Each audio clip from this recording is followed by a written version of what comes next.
Radio Sucesos 101.7 FM presenta su noticiero Sucesos con Milton Pérez y Verónica Larrea. Un periodismo libre para una democracia plena. Los hechos y las opiniones de los sucesos que marcan nuestro tiempo.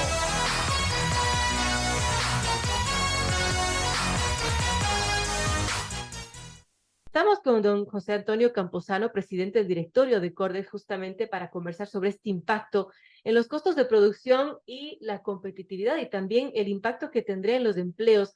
Gracias, José Antonio, bienvenido. Y bueno, ¿qué nos puede comentar sobre lo que está ocurriendo? ¿En qué medida les va a afectar a las industrias y qué podría hacerse para, bueno, quizás no sufrir tanto los embates de esta situación de la eliminación del subsidio eléctrico?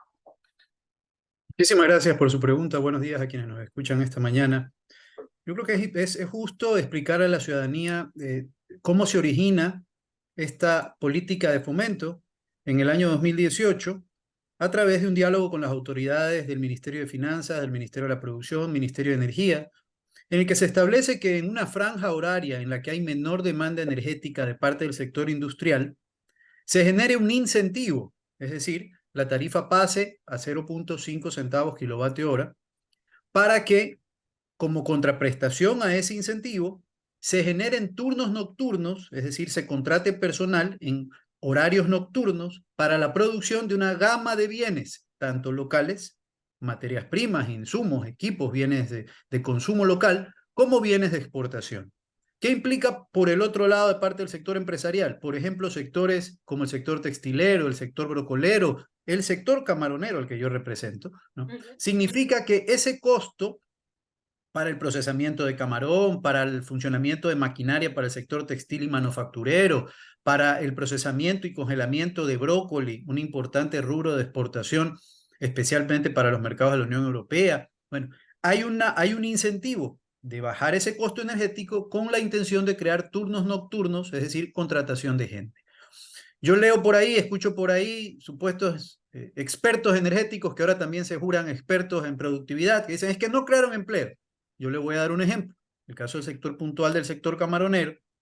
Nuestra presencia en diversos mercados se ha debido principalmente a que hemos incrementado la capacidad de procesamiento de camarón en el Ecuador, que se ha duplicado anualmente desde el año 2019, y esa capacidad de procesamiento requiere, pues, personal para la manipulación de esas líneas de proceso que generan camarón con valor agregado y que tienen, por supuesto, horarios nocturnos, porque los volúmenes de exportación que tenemos no se hubieran podido lograr si no tuviéramos incluido el nuevo horario nocturno, que en una empacadora genera hasta 400 empleos nuevos. En el caso, o turnos, digamos, porque usted genera un turno adicional, evidentemente la misma persona no va a trabajar doble turno, ¿no?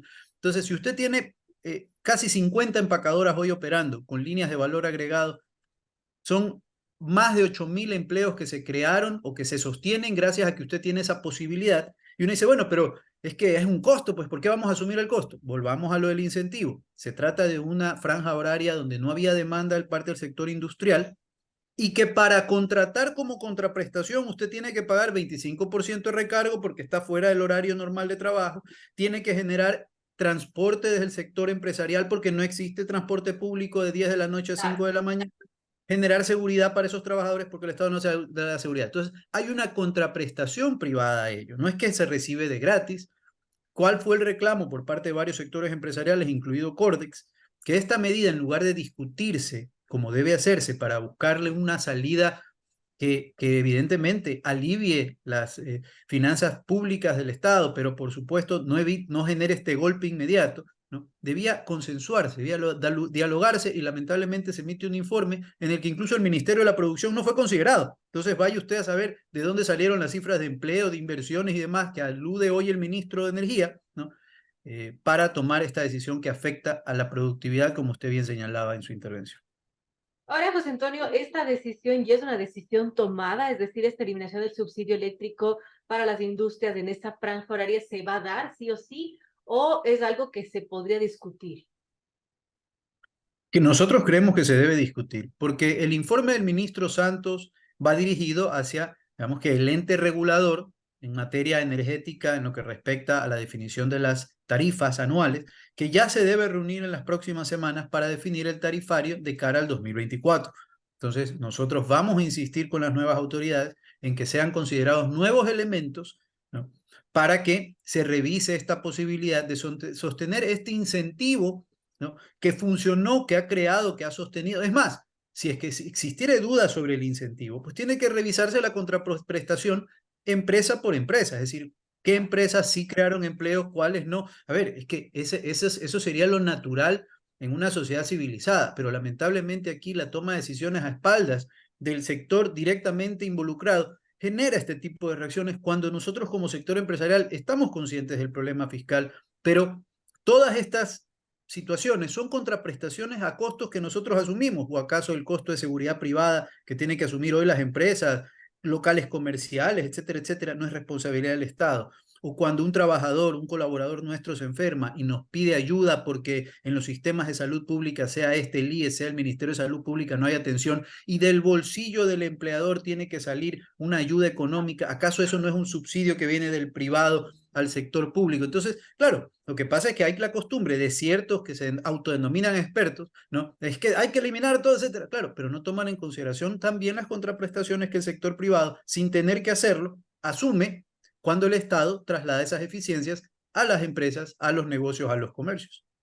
Importante hablar de este tema, amigos. 7:30, estamos con José Antonio Campuzano, eres presidente del directorio de Cordex, y hablamos del impacto en los costos de producción para la industria ecuatoriana si es que se elimina este subsidio eléctrico, un beneficio que estaban teniendo las empresas en una franja horaria específica, que era como un incentivo para generar empleo. Ahora, pues esto se quiere cambiar. Sin embargo, algo que no entiendo, José Antonio, es mañana ya se posiciona el nuevo gobierno. Entonces, ¿esto que le quedará para el nuevo gobierno? ¿Es ser una sugerencia que hace este gobierno para la nueva administración? ¿Cómo se estaría manejando esto?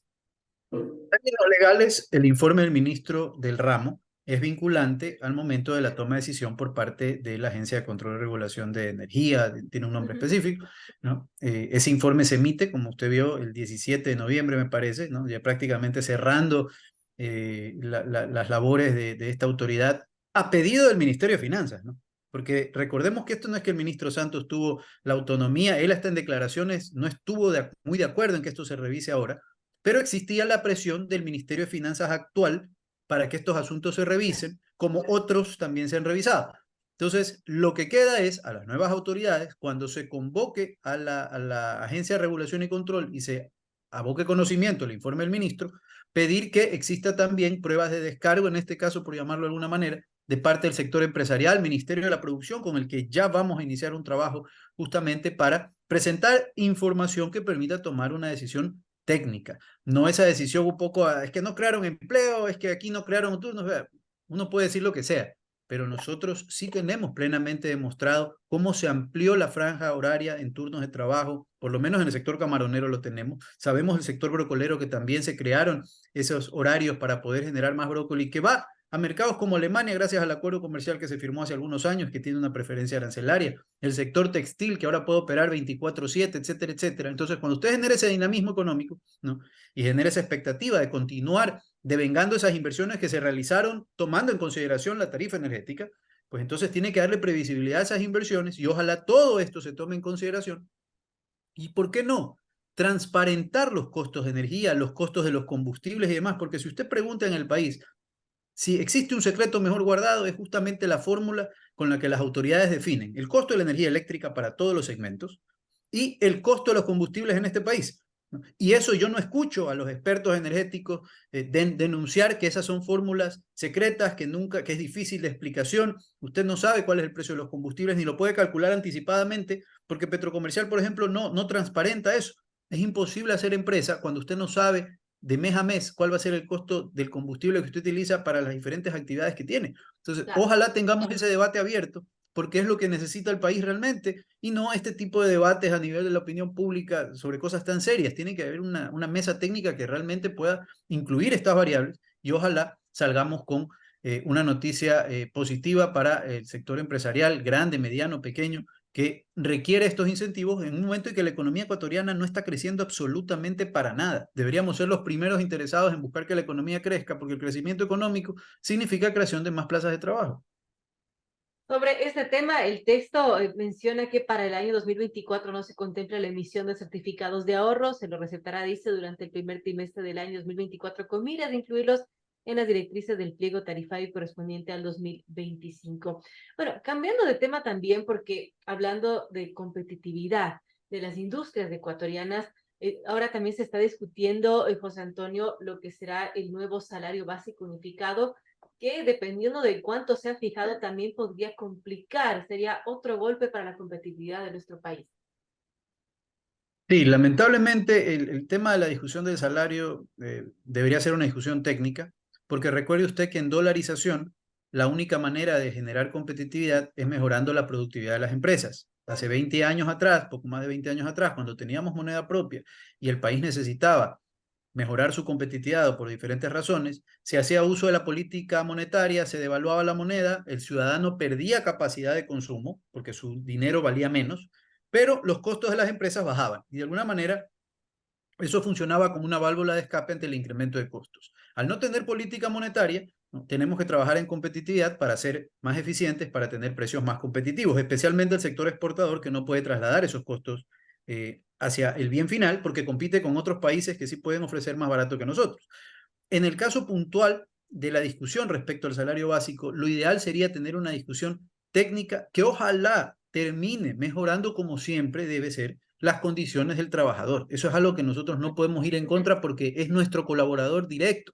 Sin embargo, en el país se ha estilado, y en esta administración actual incluso se abusó de aquello, de que la definición del salario sea una definición exclusivamente política, a tal punto que los últimos dos incrementos se sostienen en las promesas de un candidato que dijo voy a subir el salario a $500 y ahí veo cómo lo hago. Entonces, ahí sí me gustaría que los expertos energéticos digan, oiga, presidente, pero usted no puede subir a partir de una promesa política un salario pagándolo con el bolsillo del sector privado, porque son los privados los que lo pagan, ¿no? Ahí nadie reclama, ¿no? Y sin embargo, así ha sido en las últimas dos ocasiones. Y lamentablemente en esta última, ¿no?, dicen, bueno, el presidente Noboa tendrá que definirlo porque no hay acuerdo. Claro, pero hay que recordar que un ministro de este gobierno salió a decir en televisión nacional que ya la decisión estaba tomada y que el incremento de 25 iba porque iba. Entonces, cuando usted genera esa expectativa en la ciudadanía. Imagínense lo que significaría que mañana no se dé esa decisión. ¿A quién se le va a echar la culpa? ¿Al presidente Noboa? Entonces nos ponen en una situación porque el debate se vuelve político y no técnico. Mire que el debate técnico ha arrojado un incremento de 4 y algo, casi $5. Evidentemente eso a la ciudadanía le choca porque su expectativa es otra, pero es que la economía tampoco crece. O sea, lo complejo que es, pero lamentablemente se politiza, que es lo que hemos dicho, no debería politizarse. En el país, lamentablemente, muchas de estas variables se manejan así. Entonces, es difícil tener un debate técnico cuando usted agrega la política a estas situaciones y juega con las expectativas de la gente, que por supuesto merece una mejor condición laboral, pero como contraprestación debería mejorar también en su productividad. Y volvemos a lo mismo, si las empresas tienen problemas de costos, no pueden invertir, no pueden hacerse más eficientes, no pueden invertir en capacitación de su personal o dotarles de herramientas para que sean más competitivos y por la vía, sí, de esa competitividad, de esa productividad, perdón, mejorar las condiciones de los salarios. Sino que aquí lo que hacemos es un poco empujones por la vía de la política y usted vea cómo el privado luego se organiza para pagar ese incremento salarial con un código laboral que encima es recontra antiguo. Entonces, es complicada realmente la situación del sector privado. Es complejo y bueno, veamos qué sucede con lo del salario básico. Muchos sectores igualmente han pedido que el nuevo gobierno se encargue de esto, que al gobierno actual que deje así, que ya está de salida. Veamos qué sucede con ello. Una pregunta final, José Antonio, tiene que ver con las expectativas del sector productivo, del sector industrial de nuestro país de cara al nuevo gobierno. ¿Cómo lo ve el nuevo gobierno? ¿Han podido tener quizás algún acercamiento previo? Cuéntenos cómo están esas expectativas. Muchísimas gracias por su pregunta. Sí, efectivamente, bueno, a nosotros nos corresponde el acercamiento directo con la autoridad correspondiente a Comercio Exterior, Industria, Pesca, Acuacultura, que es la ministra Sonsoles García, o la ministra entrante, ¿no? Primero el agradecimiento al ministro Legarda, porque él en su rol, tanto en el Viceministerio de Comercio como ahora su último espacio en el que tuvo que, digamos, que asumir el Ministerio de la Producción, ha hecho un papel clave para el país en materia de la agenda comercial, que es algo que siempre vamos a recalcar. Es lo positivo, porque hay que así decirlo, ¿no? Hay una positiva agenda comercial que queda bastante avanzada. Y ahora la ministra García, sí, definitivamente hemos tenido ya los primeros diálogos. La próxima semana, incluso como Cordex, estaremos visitando Quito, los miembros del directorio en general, los diferentes sectores que lo conformamos, para hacer ese llamado público al presidente de la República. Primero, el apoyo a sus gestiones, él está iniciando, es imposible hacer una calificación antes de que él arranque. Sin embargo, un poco pedirle que se concentre y que sus prioridades estén principalmente en seguridad. Nosotros sabemos que hay que trabajar en competitividad porque en este gobierno poco se hizo o se la destruyó. Lo poco que se avanzó en materia de agenda comercial se sacrificó en materia de competitividad porque salimos con costos mucho más altos con los que entró esta administración. Sin embargo, eso pasa a segundo plano cuando usted tiene robos a diario, cuando su personal tiene temor a ir a sus lugares de trabajo, cuando ya no alcanzan, ya las empresas de seguro se niegan a asegurar a sus vehículos de materias primas, de insumos o de producto final por el número de eventos delictivos que usted sufre. Entonces, el primer pedido del señor presidente va a ser el fortalecimiento de la seguridad, el buscar ayuda internacional para hacer frente a este problema de inseguridad que tenemos, el garantizar la seguridad de los ejes viales donde somos asaltados todas las cadenas de producción y exportación a diario. Por supuesto, fortalecer la seguridad en las ciudades, en los polos industriales, donde tenemos graves problemas como el Cantón Durán, acá en la provincia del Guayas, y otros cantones ya rurales, agrícolas, donde todos los días son vacunados agricultores, acuicultores, pescadores, etcétera, etcétera. Entonces, ese primer llamado. Y segundo, por supuesto, buscar aquellos temas en competitividad que podamos ejecutar en el corto plazo. Recordemos que es un gobierno de 15 meses al que no le podemos pedir resultados de lo que no pasó en los últimos 2 años o pedirle cosas para 4 años cuando sabemos que él tiene en este momento un primer periodo que dura 15 meses y hay que ser extremadamente realista.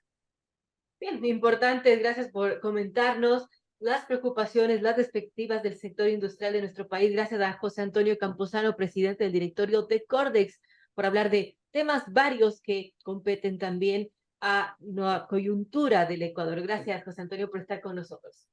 Muchísimas gracias por su invitación. Un saludo a todos quienes escucharon esta mañana.